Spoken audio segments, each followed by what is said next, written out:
right, guys, so all golf swings have different movement patterns that match up in them, okay?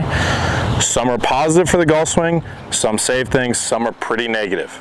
They result in the shots that you don't want to see, okay? We are going to talk about compensations in your golf swing. Are they needed, how to fix them, and what they can do, okay?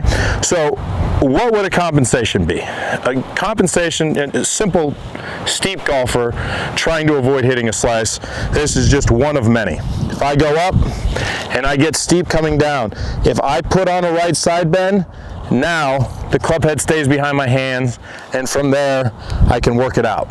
Now, that seems like a good scenario, but it causes a lot of problems with impact. You start to see a face that rotates really rapidly through impact. A lot of players are adding loft in that situation because they can no longer rotate. So that compensation causes issues down the line, okay? But that compensation also saves a pattern that would put a player in a very, very difficult spot coming down to impact, where they would be hitting a giant pull or a big slice.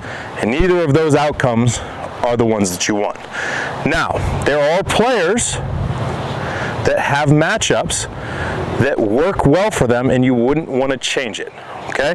So if you look at a player that is trying to rotate through impact, a lot of times you will see a more vertical player get very upright with their shoulders through impact. You will see the lead arm drag through impact and that elbow come off their body. Whereas a more rotational player, you'll notice that their arm stays connected to their body as they turn. Now, is that a bad compensation or matchup? No, depending on how the player uses it, right?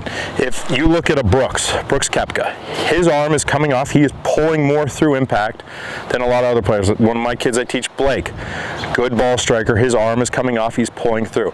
That is not a bad matchup, right? If they were to take that steep shaft and turn, everything would go massively left. So their matchup and their compensation is getting everything to work up, okay? If you look at your own golf swing, and generally most players are going to need a coach, a high-level coach, to be able to look at it and explain all those moving parts and how they work together. But a good player will be able to understand with their coach if what they were doing is a positive for their golf swing or a detriment to their golf swing. So that is just a simple concept for players to look at and understand.